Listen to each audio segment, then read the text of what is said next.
আসসালামু আলাইকুম এভরিওয়ান। আশা করি আপনারা সবাই ভালো আছেন। আমি আলহামদুলিল্লাহ ভালো আছি। আজকে একটা ইম্পর্টেন্ট টপিক নিয়ে আপনাদের সামনে আসছি কথা বলার জন্য। এই রিসেন্ট যেটা আমি আসলে সংশোধন করেছি, সেই ইম্পর্টেন্ট টপিকটা হলো আপনার এনআইডি সংশোধন। তো এনআইডি সংশোধন ছিল, আমার দুটো প্রবলেম ছিল এনআইডিতে। সেটা ছিল আমার যে মেন যে সার্টিফিকেট, সেটার সাথে আমার এনআইডি অসঙ্গতি থাকার কারণে আমাকে সংশোধনের চিন্তাভাবনা করতে হচ্ছিল। যার কারণে আমার যে প্রথম দুটো সমস্যা ছিল, একটা হলো নামের অক্ষরে এমডি ছিল না, দ্বিতীয় সমস্যা ছিল আপনার ডেট অফ বার্থের 2 মান্থ ডিফারেন্স ছিল। তো ভাবলাম তো সংশোধন করি, তো এক পর্যায়ে মনে হলো না, অনেক প্রবলেম হবে, সংশোধন করলে অনেক টাকা পয়সা নাকি লাগে, এরকম শোনার কথা শুনেছিলাম। যাই হোক, আমার খুব কাছের এক শুভাকাঙ্ক্ষী আমাকে বললো যে না, আপনি চেষ্টা করেন, ইনশাল্লাহ হবে। তারপরে আমি নির্বাচন কমিশনে যথাযথ ওনাদের ওয়েবসাইট আছে, সেখানে গিয়ে অ্যাপ্লিকেশন করি। ওনাদের যে ফি ছিল সেটা আমি পে করি। পে করার পর আমি যে আমার ডকুমেন্টস সাব ডকুমেন্ট ছিল, আমার মেন যে ডকুমেন্ট ছিল আপনার এসএসসির যে মার্কশিট প্লাস সার্টিফিকেট প্লাস আপনার আমার জন্ম নিবন্ধন, এটি আমি আপনার ওনাদের ওয়েবসাইটে জমা দিই।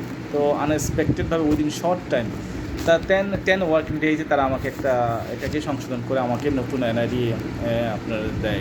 আমি আসলে আমি ভেবেছিলাম যে আসলে এটা হবে না, অনেক প্রবলেম হবে, কিন্তু না, নির্বাচন কমিশন আমাকে সংশোধন করে দেয়। আমি তাদেরকে অনেক ধন্যবাদ জানাই আমার অন্তর থেকে। কারণ এটা আসলে আসলে যারা অনেকে ভাবে, বাইরে থেকে ভাবে যে আসলে কী না কী হবে, সংশোধন করে দিবে নাকি, কিংবা অনেক টাকা পয়সা লাগবে, এরকম আসলে কিছুই না। আসলে আমরা অনেক সময় ভাবি একটা, কিন্তু করি একটা। কিন্তু এটা যদি আমরা সংশোধন করার জন্য তাদের ওয়েবসাইটে অ্যাপ্লিকেশন করি, তারা আমাদের যদি আপনাদের ডকুমেন্ট সব ফুললি থাকে, অবশ্যই তারা আমাদেরকে চেঞ্জ করে দিবে, যেটা আমাকে তারা দিয়েছে। যার কারণে আমি তাদেরকে অ্যাগেন তাকে থ্যাংক ইউ জানাই। আপনাদের যাদের এরকম সমস্যা আছে, আপনাদের এনআইডি সংশোধন করতে চাচ্ছেন কিন্তু নানা ধরনের সমস্যা ফেস করতেছেন, আপনারা কোনো হেজিটেট না করে আপনারা ওনাদের যে ওয়েবসাইট আছে সেখানে আপনারা অ্যাপ্লিকেশন করে দিবেন।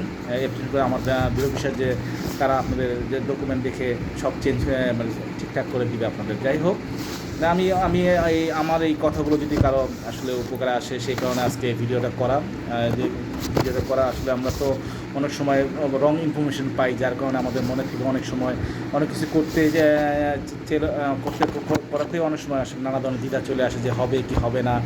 তাই বলে কোনো রকমের রাখবেন না, কারণ আমি এই জন্য আমি নির্বাচন কমিশনে আমার যে সংশোধনের ব্যাপারটা ছিল, আমার উইদিন শর্ট টাইম তারা আমাকে সংশোধন করে দেয়। যার কারণে আমার এই ভিডিওতে যদি আপনাদের কোনো উপকার আসে, আপনারা যদি মাইন্ড চেঞ্জ করেন, অবশ্যই আপনারা আপনাদের এনআইডি সংশোধন করে নেবেন। আরেকটা ইম্পর্টেন্ট কথা হলো, তারা কিন্তু আপনার 10 ওয়ার্কিং ডেজে আপনাদের আমার মনে হচ্ছে যে সংশোধন করে দিবে। তো আপনারা এটা মাথায় রেখে আপনাদের ওরকম সময় হাতে নিয়ে আপনারা এই কাজটা করবেন। যাই হোক, আমার এই ভিডিওতে যদি আপনাদের কোনো উপকার আসে, আপনারা অবশ্যই আমাকে একটা কমেন্ট আর শেয়ার করে দিবেন, আর সাবস্ক্রাইব করে দিবেন। আর যদি কোনো ইনফরমেশন, আমার যদি ভিডিওতে কোনো রং ইনফরমেশন হয়, আপনি আমার কমেন্ট করে জানিয়ে দিবেন। আমি সে সংশোধনের ব্যাপারে চেষ্টা করবো ইনশাআল্লাহ। তো আজকে ভিডিও এই পর্যন্তই। নেক্সট ভিডিও আপডেট পাওয়ার জন্য আপনি আমাকে সাবস্ক্রাইব করে দিবেন, যাতে নেক্সট ভিডিও আপনাদের কাছে আমি নতুন নতুন ইনফরমেশন নিয়ে আসতে পারি। Thank you. আসসালামু আলাইকুম।